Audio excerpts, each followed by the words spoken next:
Hola, ¿qué tal? Bienvenidos a su clase de Derecho Constitucional. Vamos a continuar desarrollando lo relativo al Poder Legislativo Federal. Y en esta ocasión vamos a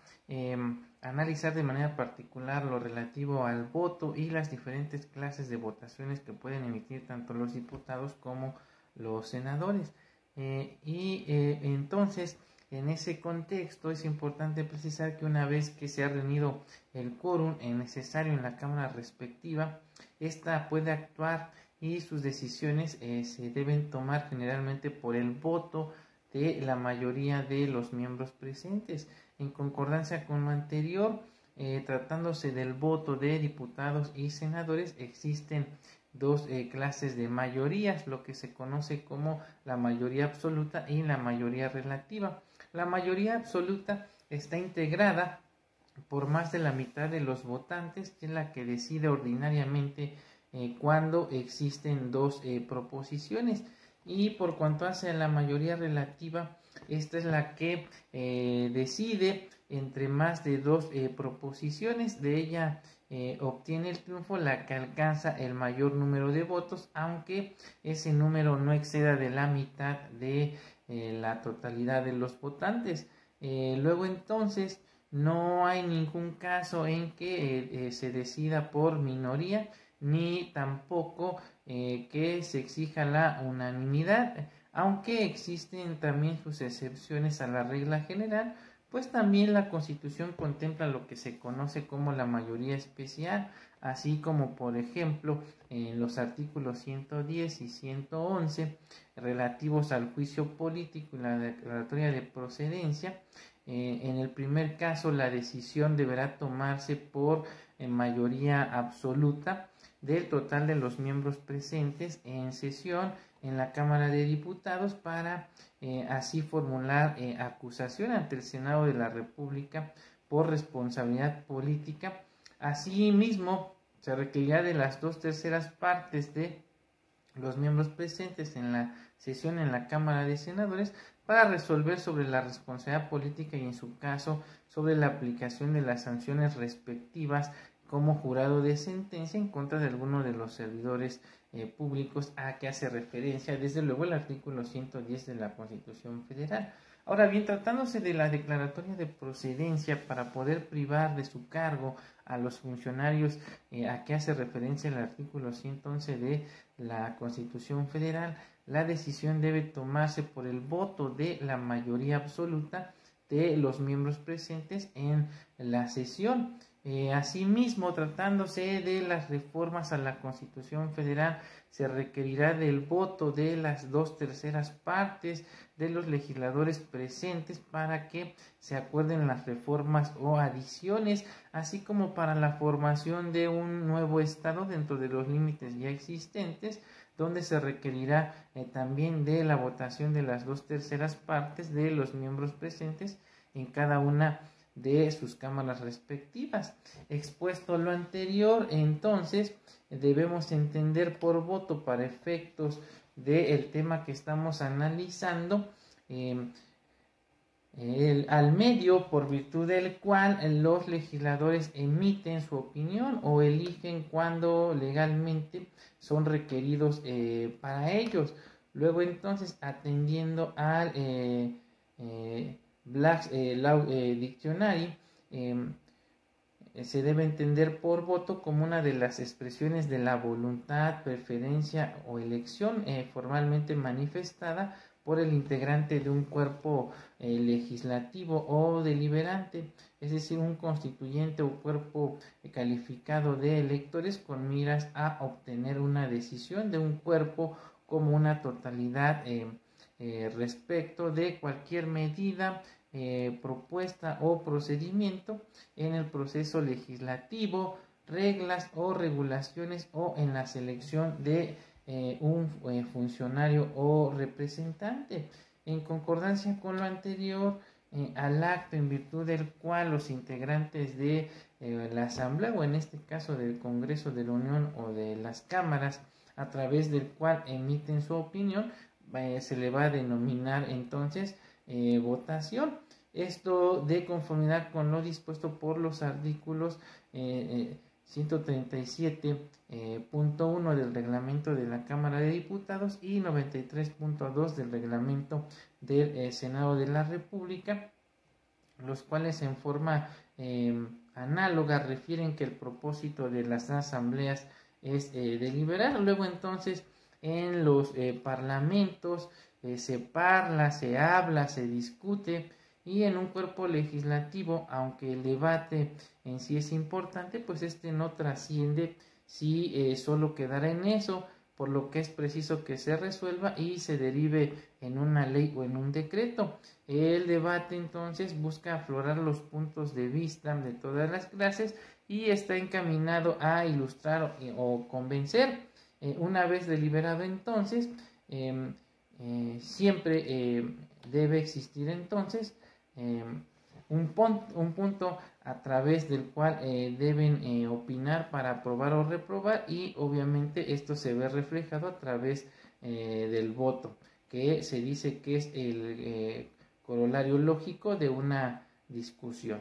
En este sentido entonces, en la Cámara de Diputados se define al voto como la manifestación de la voluntad de un legislador a favor o en contra, o incluso la abstención respecto del sentido de una resolución de un determinado asunto, pues así lo dispone expresamente el artículo 135.1 del reglamento de la Cámara de Diputados.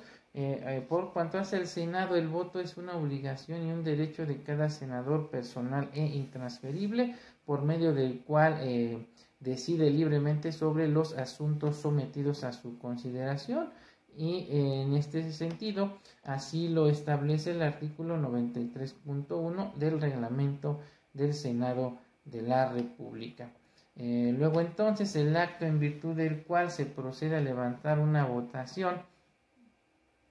una vez que se ha cerrado la discusión, deriva del acuerdo que dicta la Asamblea en ese sentido, de que ha lugar a votar, esto de acuerdo a lo dispuesto por el artículo 118 del reglamento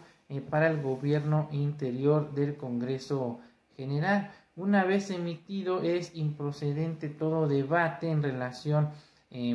con la materia sujeta a aprobación o rechazo. La votación entonces no puede suspenderse o interrumpirse. En ese acto, ese acto tiene tres consecuencias de naturaleza secundaria. Obliga a los secretarios de las cámaras a anunciar en los salones de sesiones y avisos en todo el recinto que se procederá a llevar a cabo la votación, e impide que los legisladores salgan del salón de la reunión y los obliga a votar. Ninguno de ellos puede excusarse de hacerlo, debiendo realizarlo incluso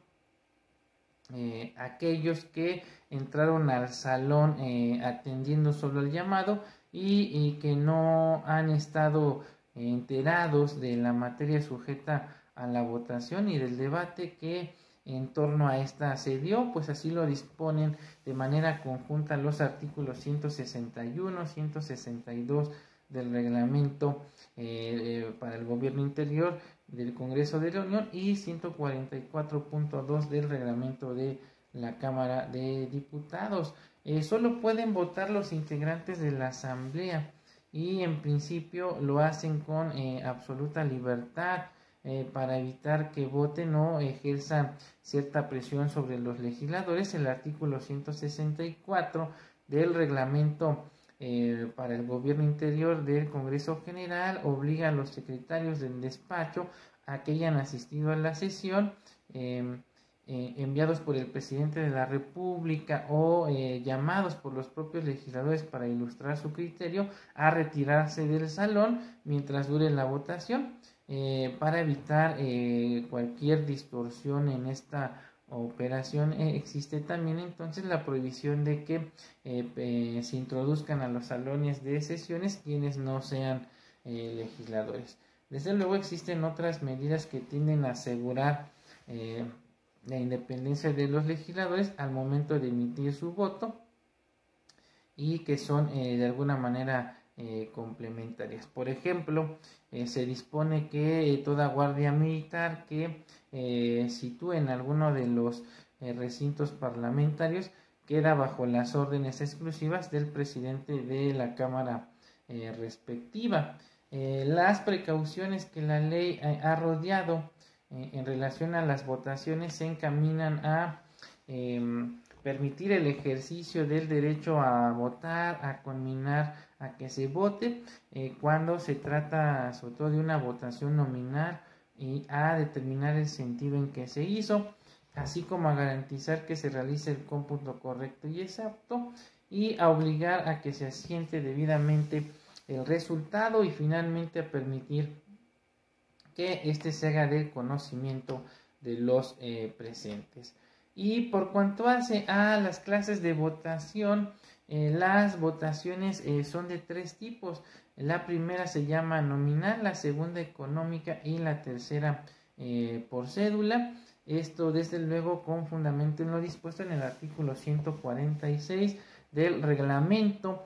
para el gobierno interior del Congreso General de los Estados Unidos Mexicanos, 137.2 del reglamento de la Cámara de Diputados y 97.1 del reglamento del Senado de la República. La votación nominal es aquella en virtud de la cual se identifica al votante y se determina el sentido del voto dejándose constancia de ambos supuestos. Este tipo de votación se da solo en los casos previstos expresamente por la ley, pues así lo dispone el artículo 148 del reglamento interior del Congreso General de los Estados Unidos Mexicanos, así como 138, 139 del reglamento de la Cámara de Diputados y 98 del reglamento del Senado de la República. Se prevé para los negocios considerados importantes por disposición constitucional en el artículo 72 inciso C de la Constitución Federal y es obligatoria tratándose de leyes o decretos. Por cuanto hace a la votación económica, esta, aunque se aplica a asuntos de mero trámite y carentes de importancia, este tipo de votaciones son la regla general y se encuentran reguladas por el artículo 149 del reglamento para el gobierno interior del Congreso General de los Estados Unidos Mexicanos. Las realiza la secretaria a lo que dicen ojo de buen cubero, con base en los que se ponen de pie o levantan la mano, que son los que aprueban. Los que permanecen sentados son los que reprueban y tienden a simplificar los trámites y a ahorrar tiempo en forma excepcional. A petición de algún integrante de las cámaras deberán complementarse con un cómputo de los votos que se emitan en uno u otro sentido y lo realizan 4 legisladores. Finalmente, por cuanto hace la votación por cédula, esta se verifica mediante la entrega de una papeleta por parte de los legisladores y la entrega de la papeleta que los legisladores hacen al presidente y en la que se inscribe el nombre de la persona por la que se ha pronunciado el eminente para que ocupe un puesto o cargo. Debido a que el presidente tiene prohibido dar lectura a las boletas en el momento de recibirlas, se trata de un escrutinio secreto. Es lo usual cuando las cámaras ejercen la facultad de elegir a personas para un puesto o comisión y es la única que puede garantizar el secreto que exige el artículo 84 de nuestra norma fundamental en los casos que el Congreso de la Unión, actuando como un cuerpo electoral, designa al presidente de la República cuando no existe el titular del Ejecutivo Federal. Y para evitar errores o fraudes en la lectura de las boletas y el cómputo de los votos, ambas operaciones se han rodeado de diversas medidas precautorias, las cuales están previstas por los artículos 153 a 157 del reglamento del Gobierno Interior del Congreso General de los Estados Unidos Mexicanos, así como 141 del reglamento de la Cámara de Diputados y 101 del reglamento para el Senado de la República. Para el caso de existir empate en las votaciones, habrá que estarse a lo que dispongan los artículos 142 del reglamento de la Cámara de Diputados y 102 del reglamento del Senado de la República, mismos que en forma análoga disponen que en caso de empate deberá repetirse la votación en la misma sesión, y si resulta empate por segunda ocasión se discutirá y votará de nuevo el asunto en sesión inmediata. Si el empate persiste en la sesión siguiente, el asunto se tendrá por desechado y no podrá volver a presentarse sino hasta el siguiente periodo ordinario de sesiones, salvo que se trate de asuntos que por su vencimiento o trascendencia requieran de una resolución inmediata, en cuyo caso se votarán nuevamente tras un receso. Y finalmente, por cuanto hace a la impugnación de las votaciones, en relación al tema, Eduardo López Betancourt nos comenta que en una votación pueden surgir dos clases de impugnaciones, unas que tienen que ver con las irregularidades que surjan con la votación misma, cuando deba ser de tal o cual tipo de acuerdo con la ley, o por error o deliberadamente, y se ha optado por otro, por ejemplo, debiendo ser nominal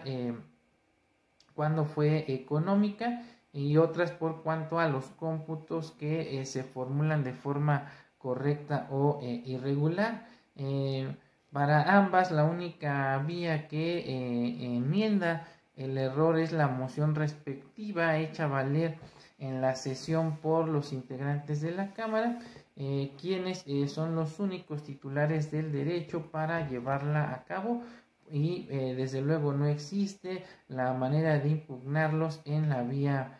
judicial. Bien, con esto estaríamos concluyendo entonces la presente cápsula, y estaríamos viéndonos en un siguiente video para analizar ya de manera particular lo relativo a las facultades del Congreso de la Unión. Por el momento me despido y nos vemos en un siguiente video. Hasta pronto.